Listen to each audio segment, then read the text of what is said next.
മിശിഹായിൽ പ്രിയമുള്ള സഹോദരി സഹോദരന്മാരെ, പ്രിയമക്കൾ, ഇന്നേ ദിവസം ശ്രീ യോഹന്നാൻ അറിയിച്ച നമ്മുടെ കർത്താവ് മിശിഹായുടെ പരിശുദ്ധ സുവിശേഷം 17-ാം അധ്യായം 22-ാമത്തെ വാക്യം. Saint John's gospel chapter 17 verse 22. നാം ഒന്നായിരിക്കുന്ന പോലെ അവരും ഒന്നായിരിക്കുന്നതിന് അങ്ങ് എനിക്ക് തന്ന മഹത്വം അവർക്ക് ഞാൻ നൽകി. ഈശോയുടെ പൗരോഹിത്യ പ്രാർത്ഥനയാണ് നമ്മൾ കേൾക്കുന്നത്.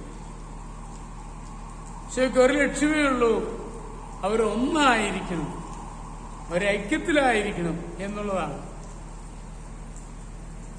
ഈ സംഭവം നടക്കുന്നത് ആലപ്പുഴയാണ്.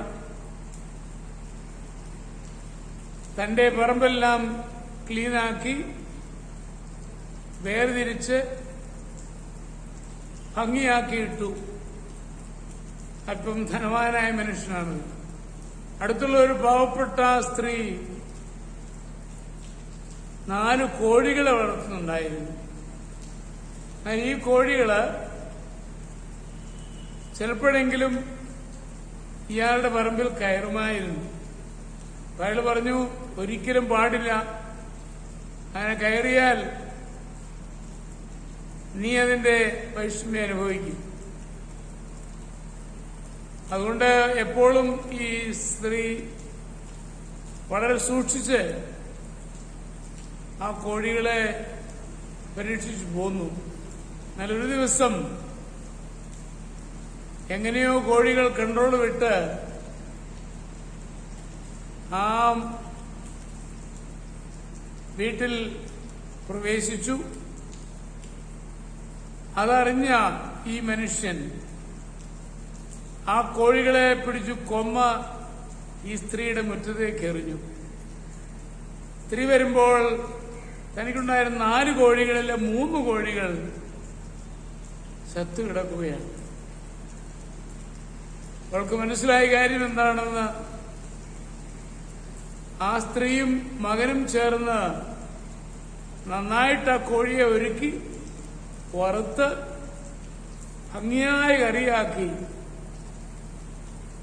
ആ പണക്കാരന്റെ വീട്ടിലേക്ക് ചെല്ലുകയാണ്. ഇതാ,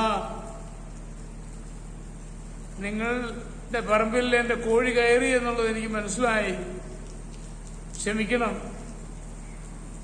ഇന്നല്ലെങ്കിൽ നാളെ കോഴി പോകേണ്ടതല്ലേ, നമ്മൾ തമ്മിലുള്ള ബന്ധത്തിനൊരു ബുദ്ധിമുട്ടുണ്ടാവരുതല്ലോ, അതുകൊണ്ട് ഇത് സ്വീകരിച്ചാലും എന്ന് പറയുകയാണ്.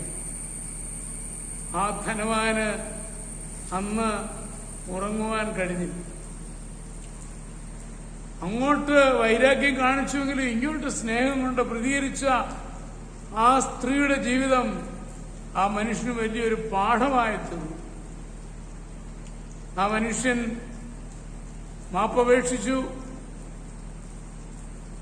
ചെയ്തു പോയ തെറ്റാണെന്ന ബോധ്യത്തോടെ ദൈവത്തിനു മുമ്പാകെ നിൽക്കുവാനിടയായി.